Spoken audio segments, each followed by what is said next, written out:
Ever notice how some conversations feel like walking into a minefield? Oh, yeah. Like one wrong step could set off an explosion of emotion. It's definitely. We're tackling those tricky conversations today. Yeah. The ones we tend to avoid or end up fumbling through. All right. You know the kind. Oh, yeah. Confronting a coworker. Yeah. Setting boundaries with a friend. Or even addressing that elephant in the room with your partner. What's fascinating is we often think of these conversations as battles to be won. Oh, interesting. But what if I told you the real victory lies in turning them into opportunities?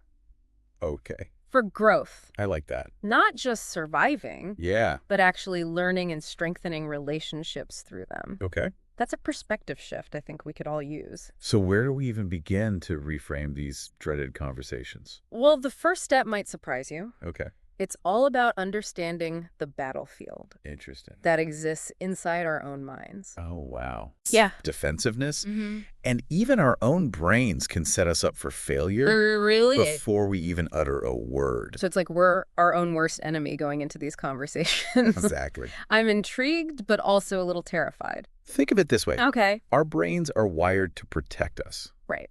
which is great for survival, Yeah, but not always helpful for communication. that's true. For example, Okay. studies have shown that people in a fearful state Yeah. are more likely to misinterpret facial expressions, Oh, wow. leading to unnecessary conflict. Wow. That makes so much sense. Yeah. I've definitely been in situations where I read into things way too much Right. because I was already on edge. Exactly. So how do we combat this inner saboteur? Two names come to mind, Okay. Brené Brown Okay. and Daniel Kahneman. Okay. Brown's work on vulnerability reminds us that letting our guard down, even a little, Yeah. can be the key to genuine connection. Oh, interesting. But our brains, Yeah. as Kahneman's research shows, are full of cognitive biases, Okay. these mental shortcuts Right. that often lead to misunderstanding Oh, wow. and conflict. Okay, so vulnerability can help disarm the situation. Right. But then our brains are over there throwing shade Yes. with their cognitive biases. Exactly. It sounds like a recipe for disaster. We misinterpret intentions, Yeah. project our own insecurities onto others, Right. and get caught in negative thought loops. Imagine trying to have a productive conversation Oh, yeah. while battling all of that internal noise. I'm starting to see how this inner game is just as important, Right. if not more so, Exactly. than the actual words we say. Yeah. But how do we actually manage those emotions and reactions? That's a great question. In the heat of the moment, it's easy to say, stay calm. Right. But when the adrenaline's pumping, Yeah. it's a whole different story. That's where the idea of self-regulation comes in. Okay. It's about pausing, taking a breath, Right. and consciously choosing Okay. a more constructive response Yeah. instead of just reacting on autopilot. Okay. You could try the S-stop-P method. The stop-P method. Tell me more. It's a simple but powerful technique. Okay. When you feel those intense emotions rising, Yeah. you literally stop P what you're doing, Right. then take a breath, Yeah. a deep, calming breath. Observe your thoughts and feelings, Without judgment. and finally proceed with a mindful response. Okay. I'm already feeling calmer just thinking about it. Good. It's like hitting the pause button Exactly. on our inner drama queen Yeah, before she takes over the whole show. precisely. It's about recognizing when your emotions are about to hijack the conversation Yeah. and intentionally choosing a different path. I like that. So we've talked about recognizing our internal barriers. Right. How do we shift from self-awareness to actual practical communication skills? Yeah. What can we equip ourselves with to actually navigate these conversations effectively? Yeah, because knowing is one thing, Right. but actually doing is a whole other challenge. Exactly. I'm ready for the toolkit. Okay. What's next? This is where we shift gears Okay. from the internal battlefield Yeah. to equipping ourselves with the right tools. I like that. Let's dive into some effective communication principles that can help us navigate these choppy waters. Right. The first one, and this is absolutely foundational, Okay. is active listening. Yeah. And I don't just mean hearing the words, Yeah. but genuinely trying to understand the other person's perspective. Okay. Active listening. It sounds pretty basic, Yeah. but I have a feeling there's more to it than meets the eye. You're right. It's like We all think we're good listeners, but are we really? You're right to question that. Okay. Think about it. Yeah. How often do we truly listen with the intent to understand, rather than just waiting for our turn to speak? Oh, yeah. Or formulating a rebuttal? Oof. Guilty as charged. Yeah. I'm already feeling called out here. It's true for a lot of us. And we're just getting started. We all have moments where we fall short. That's why active listening is a skill we have to consciously cultivate. Right. It's about suspending judgment, asking clarifying questions, and demonstrating through your words and body language that you're genuinely trying to see things from their point of view. So it's not just about the ears. Exactly. It's about being present. Yeah. And engaged in the entire conversation. Right. It sounds like it takes a good deal of patience and humility, too. Absolutely. Active listening is about creating a space where the other person feels heard and understood. Oh, I like that. Which can often de-escalate the situation significantly. That makes sense. So, active listening is the foundation. Yep. What else is essential for effective communication? Yeah. Especially in challenging situations. All right. Active listening is in the toolbox. Okay. What's the next essential tool? Right. Okay. Active listening, check. It's like building a bridge instead of throwing verbal grenades. What's next on our list of communication essentials for navigating these choppy conversational waters? Next up is the art of clear and concise articulation. It's not just what you say, but how you say it, especially when emotions are running high. That makes sense. It's like the old saying, it's not what you said, it's how you said it. My mom used to say that all the time, and she was usually right. So how do we make sure our message is landing in a way that's helpful, not hurtful, especially in these sensitive situations? The goal is to minimize misunderstandings and defensiveness. We need to focus on facts, observable behaviors, and avoid vague accusations or personal attacks. Remember, we're not trying to win an argument. We're trying to find a solution. Okay, so stick to the facts, avoid personal attacks. Got it. Can you give us an example of what that looks like in practice? Certainly, let's say a project deadline was missed. Instead of saying you always drop the ball, which is a personal attack and likely untrue, you could say, I noticed the project deadline was missed. Can you help me understand what happened? Wow, that's a huge difference. The first one is just going to put someone on the defensive immediately. The second one opens the door for dialogue and problem solving. It's like replacing blame with genuine curiosity, which is probably way more effective in the long run. Exactly. By focusing on the facts and expressing your concerns in a non-accusatory way, you invite the other person into the conversation instead of shutting them down. And this ties in nicely with our next principle, constructive feedback. Feedback. Everyone's got a story about receiving feedback that wasn't exactly constructive. How do we make sure our feedback is actually helpful and moves things forward, not just stirs the pot? The key is to remember that the goal of feedback is to foster growth and improvement, not to punish or humiliate. Think about a time when you received feedback that really helped you grow. What made it effective? That's a good question. I think the best feedback I've received was specific, focused on my behavior, not my personality.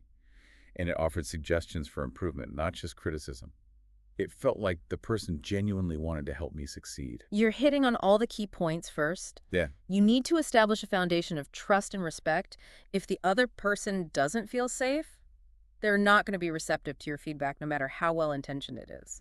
So create that safe space first, and then the feedback can actually land in a way that's helpful. That's the idea. And when delivering the feedback itself, be specific, focus on behaviors, and offer solutions or suggestions for improvement.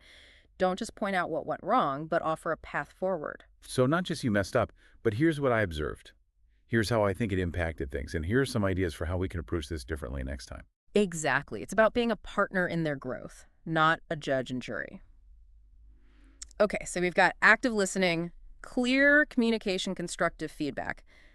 This is a pretty solid foundation for having tough conversations. What else do we need in our communication toolkit? I'm feeling more prepared already, but I know there's more.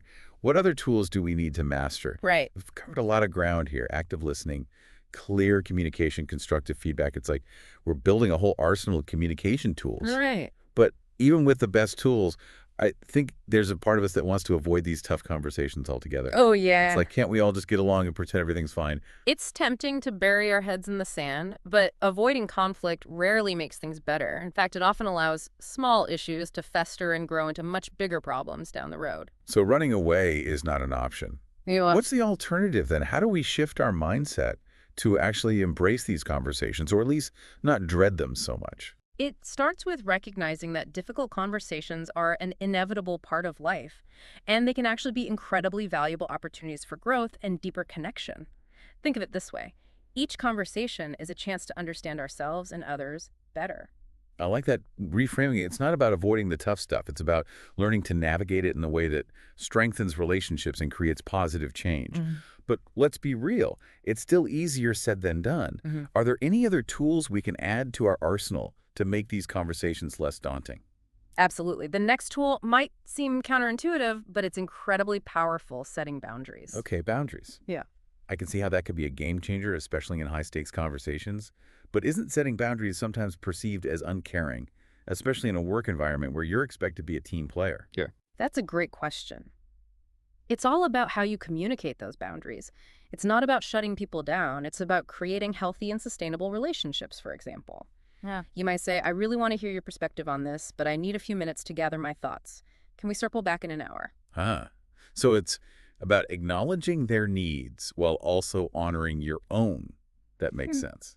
It's like hitting the pause button on the conversation without dismissing their concerns. Exactly. Boundaries aren't selfish. They're a form of self-care that allows you to show up more fully and authentically in the conversation. Okay, we've talked about active listening, clear communication, constructive feedback, and setting boundaries. What's the final piece of the puzzle when it comes to mastering difficult conversations? Okay, I'm on the edge of my seat. What's the last tool we need to complete our communication toolbox? The final and perhaps most crucial tool is this: owning your part of the problem. It's easy to point fingers and blame others, but that rarely leads to a productive outcome. Acknowledging your own role, even if it's small, can be incredibly disarming and can help shift the conversation from blame to collaboration. I've heard this saying, it takes two to tango. It sounds like this principle is all about recognizing that we're both on the dance floor, so to speak, and we both have a role to play in how the dance unfolds. It's about saying, hey, I see where I messed up too, or I could have handled that situation better. When you own your part, it creates a sense of shared responsibility and opens the door for a more honest and productive dialogue. It's like extending an olive branch instead of throwing another weapon into the ring. This has been so insightful. We've explored the battlefield of the mind, armed ourselves with communication principles, and learned the importance of setting boundaries and owning our part. I'm feeling a lot more equipped to tackle those tough talks. Now, any final words of wisdom to send our listeners off with as they venture out into the world of difficult conversations? Remember that mastering difficult conversations is an ongoing process, not a destination. There will be times when you stumble, when emotions run high, and when the conversation doesn't go as planned. Give yourself grace, learn from your mistakes, and keep practicing these skills. It's like learning any new skill, Mm, right? It takes time, effort, and a willingness to embrace the inevitable stumbles along the way. But with each conversation, we get a little bit better, a little bit wiser, and a little bit more confident in our ability to navigate those choppy waters. exactly. And remember, the goal isn't to win or to be right. It's to understand and to be understood. When you approach these conversations with a genuine desire to connect, to learn, and to grow, you might be surprised by the positive outcomes that unfold. Okay, before we wrap up, I want to leave our listeners with something to ponder. We've talked about owning our part of the problem as a key principle for navigating these conversations. But how can we take that a step further? Imagine you have a conversation coming up that you've been dreading. What concrete steps can you take to shift from blame to understanding? How can you acknowledge your own role in the situation while still advocating for your needs? That's a great question to leave our listeners with.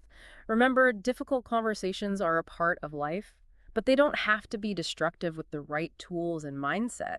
They can be opportunities for growth, connection, and positive change. So go out there and have those conversations, embrace the challenge, and watch your relationships transform. That's a perfect note to end our deep dive on today. Thanks for joining us on this journey of exploring the often dreaded but ultimately essential world of difficult conversations.